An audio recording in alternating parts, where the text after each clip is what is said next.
Mhm. I love the ease of it. Okay, now we're recording officially. And so I'm coming to y'all from Long Beach. I'm Laura Jane. I'm remembering to introduce myself too. And I'm here with my friend and one of my favorite coaches and teachers, it turns out, if those are even words you like to align with. So you're both. I love that. Stacy Yardley. Yes. Yes. How do you like how do you like to describe yourself with your current titles as far as your, work in the world these days? Do you have titles that you're playing with? Coach is probably what I most relate to. Okay. Yeah. Teacher too, but that feels like so much responsibility. You know what I mean? Just showing up and being me is who I am. And then if people can learn from my wisdom or my knowledge, and great, I do love to teach. So there's that. Yes. But I feel like I've realized that for me too, that if I just see it more as I'm sharing instead of I'm trying to teach something, even though I might acknowledge that I'm a teacher of sorts. Often now when I use the word teach, I'll find myself doing this. Yeah. I'm a teacher. Yeah. I'm not sure what that's about. I have like some issues with that. And then for me, I have issues with, like, I don't like the word coach. For me, even though that probably is a good word for what I do, I'm still even coming up with the words for what I do. I'm not even sure what I'm calling myself, but yeah, it's funny, right? Because we can get so stuck in titles and identity around what we're calling ourselves, right? I have a friend who calls me a soul alchemist. And I'm just like, wow, that's some powerful words right there. you know? Yeah. And I think that is what does kind of feel, I guess, if anything feels refreshing about this time we're going through, is all that kind of stuff that a lot of us, me, have been wrapped up in, like getting it right, having the perfect title and the perfect branding and all that stuff, right? Seems a little less important or a lot less important. Totally, right? It's like game on. It's like, come on. It's like, get on the field. It's time to go. It's time to play. And you don't have time to rehearse anymore. You don't have time to let stuff hold you back. It's like, it's go time for those of us that are called to this service, right? Of helping others and helping with expansion and consciousness and all of that stuff. Like, it's time. It's total go time. So I'm excited. Right? And to have the resolve, much less the excitement, like you and I are getting to feel, of using this as a way to help, right? And a time to help and use our talents and the things we've been wanting to do anyways, pretty much, right? And share and even say, but it's really like cleared the decks in a lot of ways, huh? And made things reprioritize all of our lives. Well, I think when this started happening, it was kind of like, for me, it was the whole like, okay, listen, there's nothing, you have no excuses now.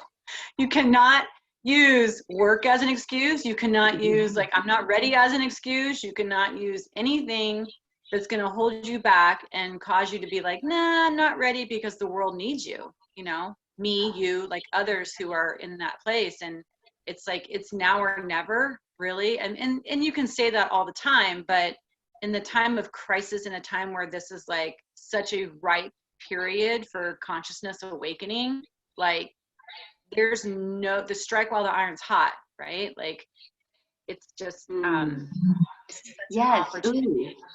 And I feel like that iron, in a sense, is even that feeling of like going from maybe concern and worry, or some of the feelings that might drive us to want to get on and make a video, or other things that are like response to that.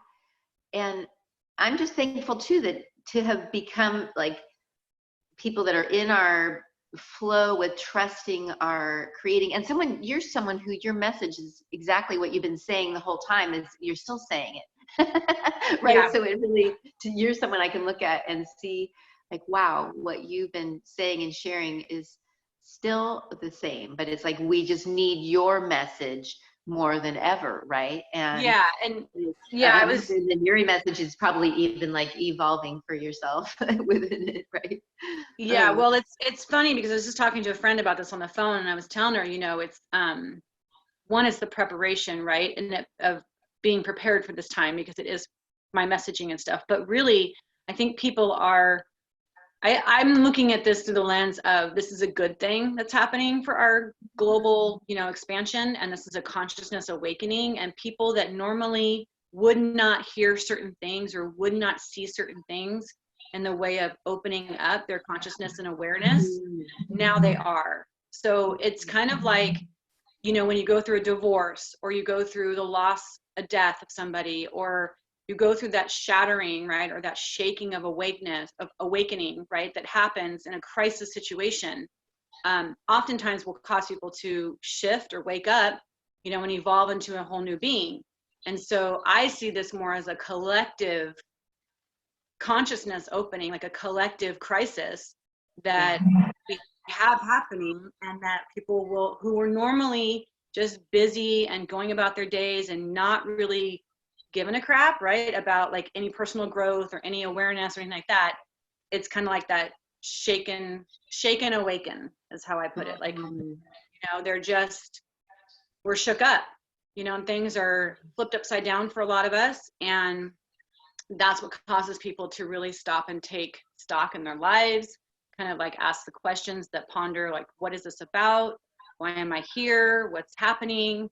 What's the point? You know, all of those things. And so, yeah, I just see it as a really a good opportunity for awareness and awakening and all of that. So, wow. like, yeah, start shouting from the megaphone, you know? And I love it. I feel like what you're talking about comes from a faith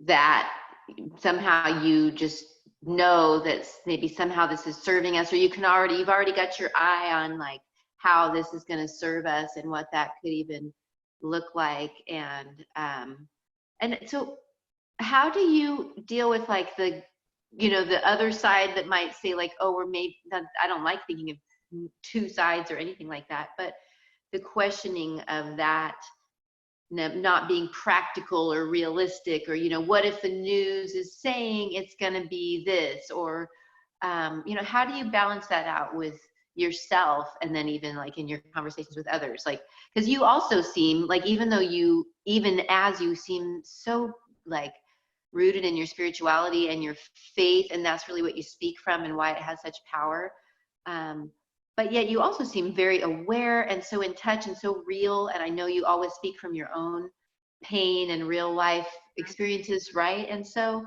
like, how are you balancing that right now to be so like strong in this vision of like just kind of already knowing that this is serving us, to like Good also question. being like the people who are like, but it's so terrible and it's about to get worse, and you know that. And yeah, it is. Yeah. So yeah, it's, for me, it's that understanding and that awareness that there are two sides. There is always going to be good and bad, in the sense of dark and light. There's always going to, you know, life is 50% crisis or 50% hard stuff and 50% beautiful stuff. And it's practicing that acceptance of saying like, okay, it is what it is. What is the actual fact of the matter? Like, do we know for certain, like, anything?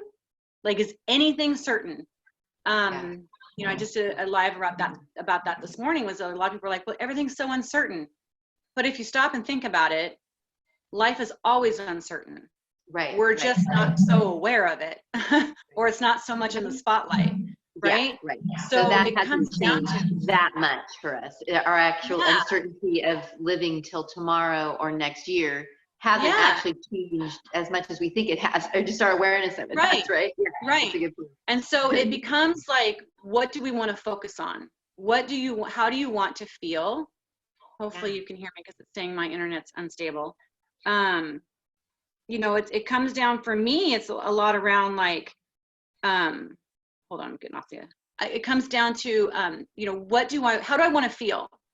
Right. And, and not in like a Pollyanna, like, oh, everything's wonderful, when it's not, but it's the, like, for me, like, where do I want to look to so that I can have the best experience of my life, right? Of this time.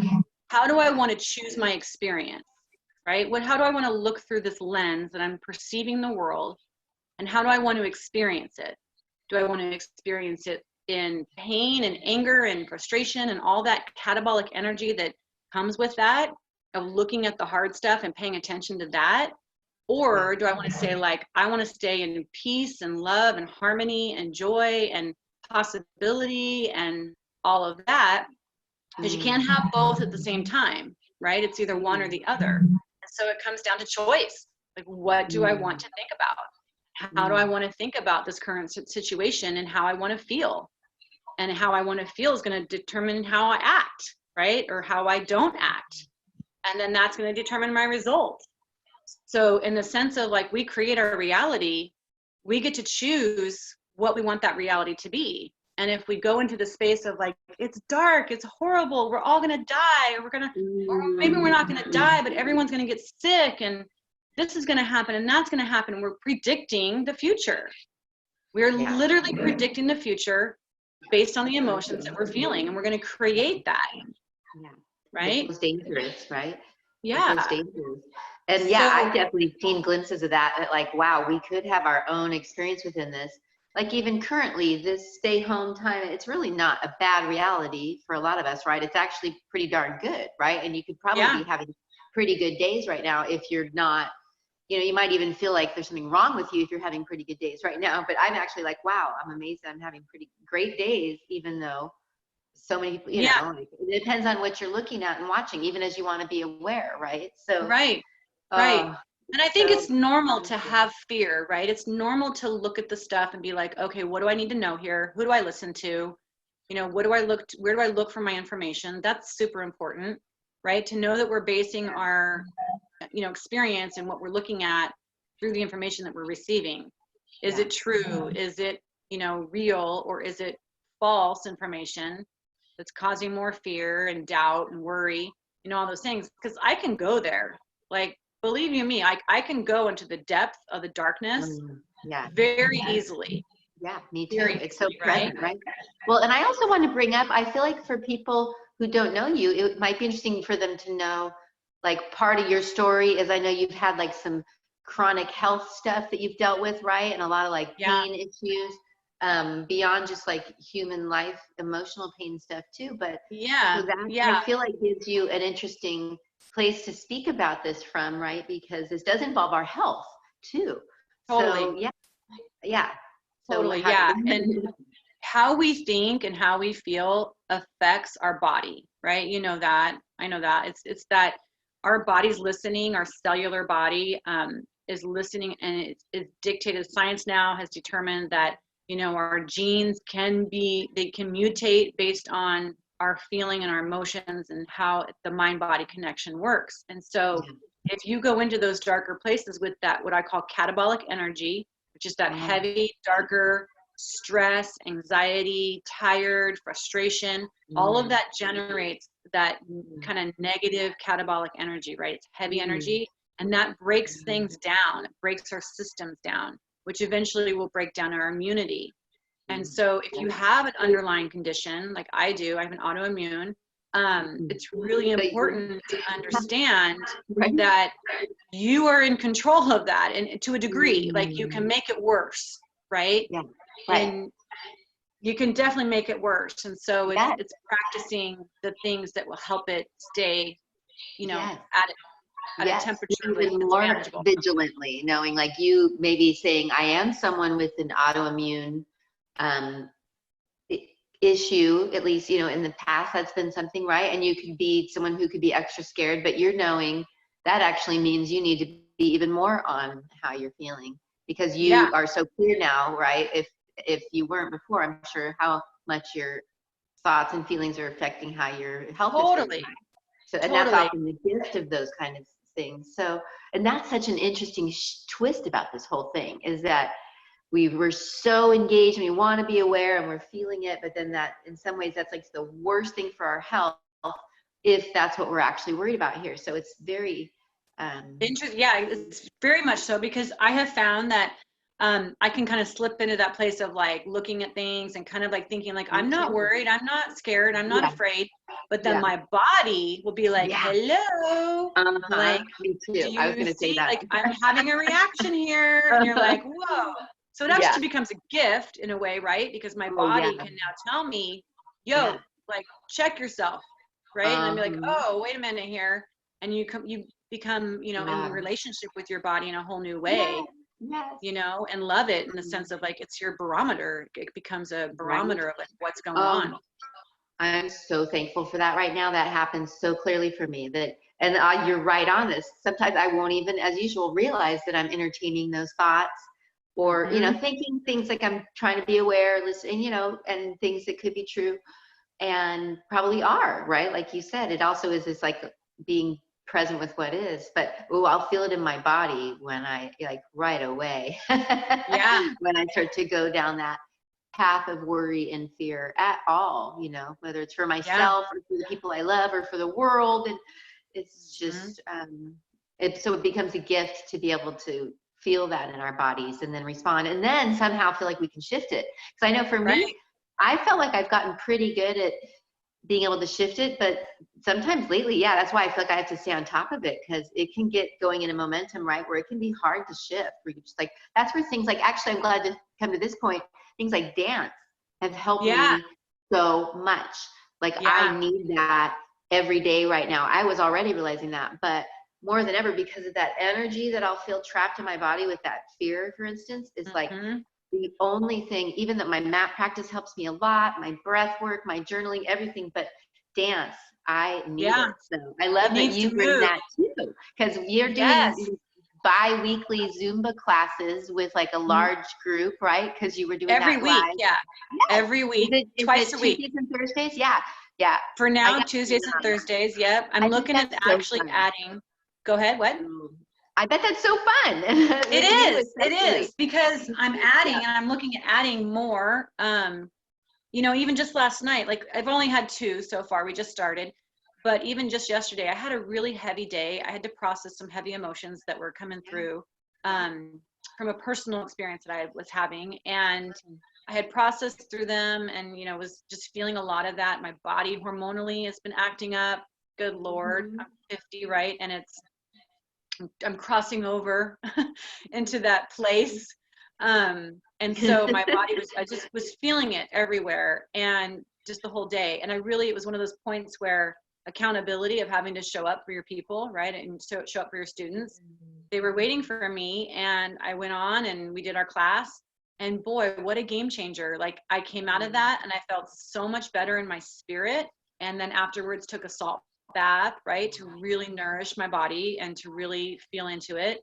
And then like went to bed and I woke up feeling so much better. Like everything had shifted for me this morning. And it's such medicine, right? Dance is such energy medicine that we're doing for ourselves and to ourselves. And, you know, I can imagine your Zumba class would be so rad because I'm sure everything you're saying is like you're coaching through it. And then, because the Zumba class that I went to once, I was laughing and smiling the whole time. It was the happiest, funnest thing of my life. And looking around and seeing other people. So I'm sure on the Zoom it's fun because you can see the other people, right? Yeah, and it's fun because normally in my classes I don't wear a mic. I teach in a elementary school gym, so I'm on a stage. So they can't really hear me. But what's beautiful is that with this, like with Zoom, they can hear me. So I can say things that they normally can't hear. And it's so much fun that way, right? And that's why I'm gonna incorporate some more classes. I'm gonna do a stretching class and maybe a guided meditation time. And maybe even bring back a concept that I started to launch a 1.5 years ago, which was kind of incorporating all of it together, like a dance fitness with some stretching, with some meditation, like all of it together in a class. But yeah, it's a lot of fun. It's definitely, it's the beautiful part of, you know, it's the collateral beauty in what we're seeing in the sense of how we can adapt so quickly into technology. And then we have this opportunity, like, what if this had happened, you know, 20 years ago? You know, in between like the 30 years ago where we had nothing to like 20 years ago, we didn't have very much, you know, or even maybe 15 years ago, or we didn't have what we have now. We didn't have Zoom. We didn't have, you know, iPhones and technology. So it would have been a lot harder, right, to feel like we're still staying connected. But at least now we have the ability to just quickly, you know, transition onto online stuff. And stay connected. Right. You know? I mean, to have social media at this time, like we might curse it at times. I don't very often, but can you imagine if we didn't have social media through all this? Like, how would we feel if we really didn't feel connected through that right now? Yeah.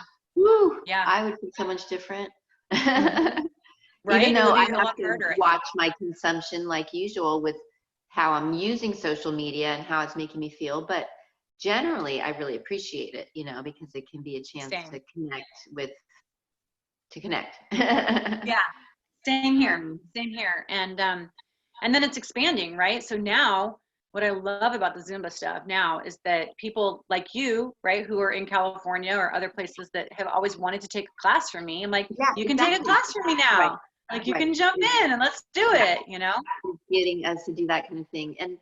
And I love how you're like letting it become a blend of more of you, right? Like the various parts that you offer. And I know I've been, really meditating on, okay, like what do I want to offer? Because it's not just like a group or just like a mat practice, and especially because there's plenty of that. And that's where I've kind of decided like, there's other people doing that. I want to promote that.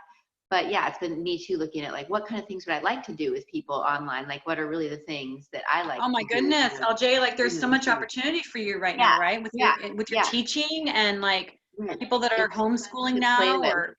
Right, and that too. So I'm enjoying, and like I told you, I have this thing I think I am going to plan probably for next weekend, which I would love to have you be the guest speaker at, which will be like an in-home retreat kind of thing, which will be more about like journaling and some meditation and maybe even like a little expressive arts and some like circle time sharing would be cool. So that kind of thing is the kind of thing I think I'll be offering more of. But yeah, so yeah, that's awesome. Resources and thankful for people like you who have the energy to share at this time. Yeah, I'm so grateful that you asked me to do this because I think it is good for people to hear, you know, what's possible and not look so much at like the tragedy and the things that are happening there that feel so awful, but to shift into that place of like, well, what is possible? Like, where can you look to, you know, how many people, I've seen a lot of people doing online reunions, right? Like family reunions, which like they never saw their family or never talked to their family, but people are reconnecting now.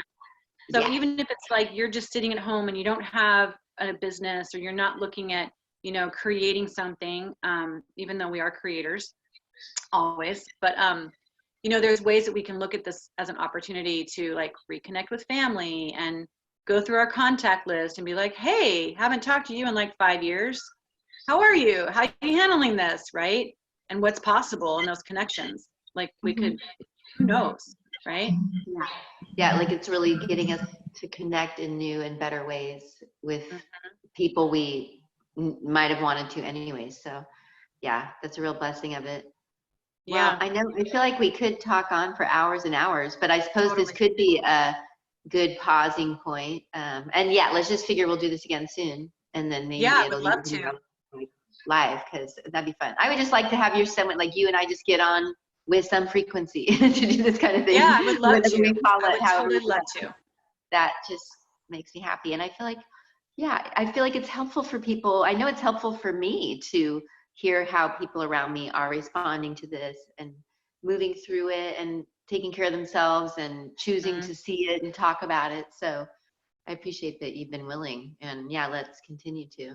I'm grateful you're doing it. So I'm in playing full out. Like get in the game. What we definitely should do is we could put a link down if people could join your Zumba. And then how else would you like people to be able to reach out to you to be able to they can reach out to me through, and follow you and such? Yeah, so Facebook is always good. That's where I'm at a lot. That's where most of my community is on Facebook. So you can connect with me there. You can go to my website, which is kind of under construction. So I'm kind of going off of a rinky-dink website at the moment. But stacyyardley.com is a way to reach out to me.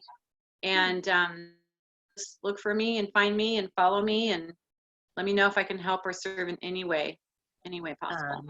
Yes. Ooh, and I really need to get myself signed up for your Zumba classes. Are they at 6 or 7? What was it? What time? So they're currently at 6 p.m. on Tuesdays and Thursdays. But like I'm looking at adding next week. I think I might add, I'm considering like Monday, Wednesday. Oh, good. At like 10 a.m. Yes. But yeah, so, or maybe just starting with, I don't know, I'm trying to like not overload myself, right? Like I'm busier now than I was when all this happened, which is kind of crazy. Right. Everyone else is slowing down and I'm like accelerating. I'm like, wait a minute. So yeah, I'm just looking at the schedule this weekend to kind of figure out what I do.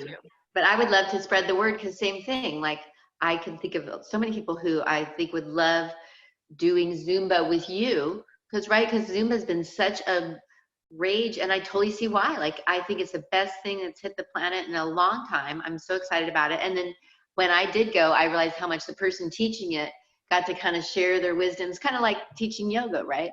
And so I can imagine with you, it's like they're getting coaching with the Zumba. It's like, it's a spiritual experience. For me, I'm sure.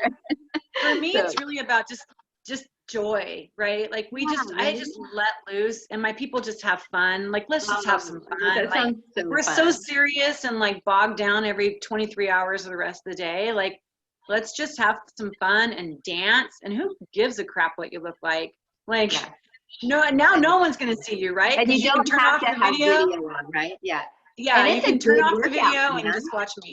What's that? It's a good workout. I mean, like, I was doing that. I was like, woo, yeah. I actually added some moves to my like daily workout. I was like, this will make my butt look even better. Like, I'm like, this is some good stuff, no joke. So if people Zumba'd twice a week over the next month, they would like feel and look a lot better and different. You know, I guarantee they would feel better. They would feel better emotionally. Yeah, it is so fun. So, and the best part is it's fun. You know, you're just smiling and laughing at yourself, because like, I thought I was kind of coordinated. You know, I just like to think I'm kind of, you know, have like, but I felt so like lots of times I was laughing at myself so much. But right, that's part of the therapy of it, right? That's exactly right. It's exactly right. Right. You know, it's funny. I'll share a quick story with you. So my neighbor across, so I do the Zumba on my balcony because I live in an apartment. I don't really have the space. So it's a little frustrating. I wish I had a nice little hardwood floor, you know, room, but I'm on the balcony, my cement floor balcony. And my neighbor across from me, who I've developed a friendship with, she joined me. She hadn't been in any of my classes.